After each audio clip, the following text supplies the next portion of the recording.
最新飲食嘅金字塔呢，就顛覆咗幾十年嘅常識，美味嘅罪犯食物呢，就翻案平反成功。要掌握最新嘅情報，重拾舊有嘅美食，一定要睇到最後啦。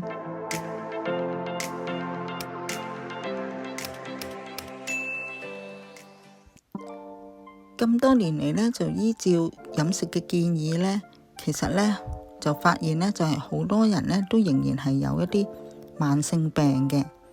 咁經過幾十年之後呢，呢啲嘅建議呢已經係開始呢，就係逐一被推翻噶啦。咁好似譬如用代糖啦，但係呢，原來呢係會危害呢個心血管健康嘅，亦都有機會呢係致癌嘅。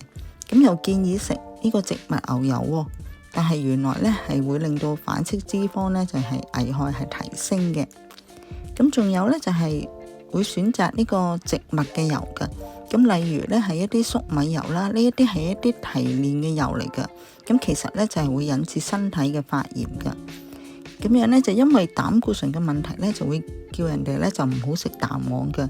咁所以呢，就好多人呢就將呢個蛋黃呢就視為一個邪惡嘅食品，亦都係好無辜咁樣呢就掉咗啦。喺2026年嘅1月7號呢，美國呢就由呢個農業部長嘅主導啦，就發佈咗最新嘅2025至2030年嘅美國飲食指南啦。咁呢一個指南呢，就喺營養界呢，就引發呢個大地震嘅，咁將過往嘅營養政策呢，就重置嘅。咁我哋而家呢，就一齊嚟睇下到底有啲咩更新咗啦。咁第一呢，就係蛋白質呢，就奪冠喎，咁紅肉呢，就解禁啦。咁我哋每一餐呢，都要蛋白質優先嘅，每餐都要食嘅。咁紅肉呢，都係屬於一啲優質嘅營養來源。咁呢，就建議成人呢，就要增加蛋白質嘅吸收，至到呢係每1公斤嘅體重呢，就要食1.2至1.6克嘅。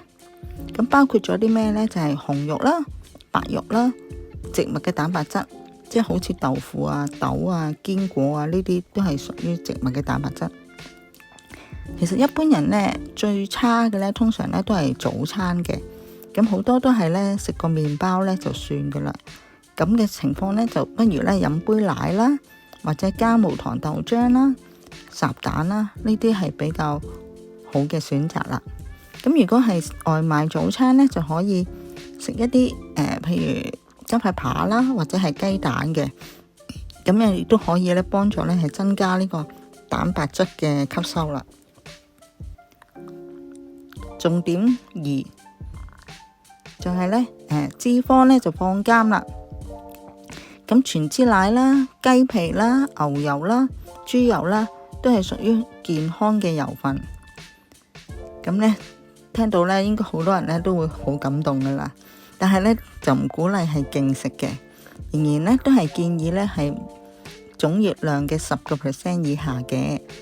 咁一啲加工嘅種子油呢，就 out 啦，例如呢個葵花籽油啦、芥花籽油啦、粟米油呢一啲呢，要工業加工嘅油呢，就要退役啦。咁而建議都係初榨橄欖油啦，同埋牛油果油呢，係冷壓嘅呢，就係對身體呢係最有益嘅。咁重點3就係全脂奶就回歸啦。咁呢屬於都係好油脂嘅選項嚟嘅，但係呢奶類呢係唔可以額外添加糖咯。咁平時我哋生活嘅應用呢，係可以點樣去食呢啲比較好嘅油脂呢？就例如大家有啲好中意嘅豬油撈飯都可以嘗試下啦。咁亦都係譬如白切雞皮呢，亦都可以食用嘅。咁牛油煎三文魚啦，呢啲呢都係非常之好嘅選擇嚟嘅。咁譬如全脂奶嘅蘑菇湯啦，咁呢終於呢就係美味嘅佳肴呢就翻晒嚟啦。但係真正嘅元兇呢，就係外食啦，因為喺街外嘅餐廳呢，都係用一啲比較劣質嘅油嘅，而為咗慳呢個成本呢，就好多時呢就係用菜籽油啦、大豆油啦，都係無可厚非嘅。咁各種預製嘅包裝食品啦，即係好似係譬如係餅啊、零食啊，呢一啲咧都係用一啲劣質油嘅。咁仲有咧就係棕櫚油啦，都係一啲常客嚟嘅。咁麵包咧就經常都用氫化油嘅。咁只要睇一睇呢個成分表咧，就知道點解咧就會塞血管啦。而重點4咧就係穀物類啦，碳水化合物就大崩潰啦。咁而家咧就係建議咧就係要食全穀類嘅優先嘅。咁因為係比較多纖維啦。而精製類嘅碳水化合物咧，即係好似譬如用白麵粉嘅製品啦，白麵包啦、餅啦、蛋糕呢啲咧，就要大幅減少啦。咁好中意食飯嗰啲咁點算呢？咁但係又有中醫師咧就係建議咧一定要有米氣先夠氣力嘅。咁脾胃差嘅咧就甚至要食粥嘅。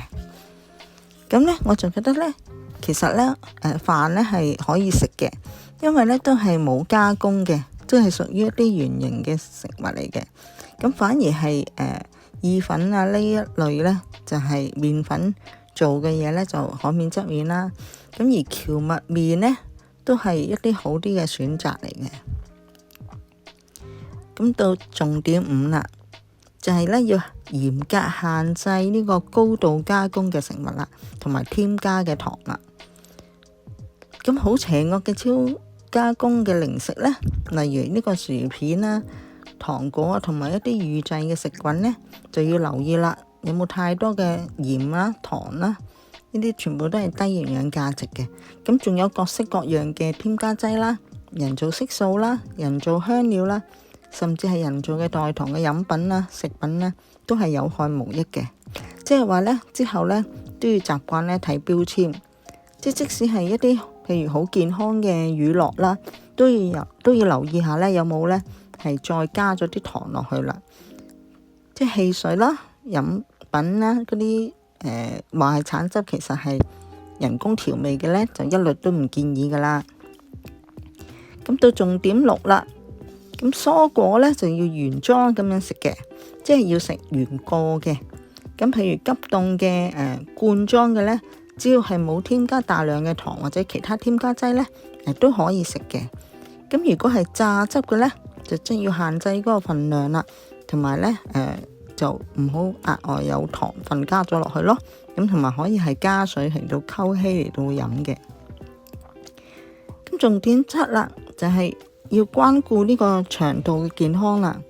腸道嘅菌群呢，就特別重要性嘅。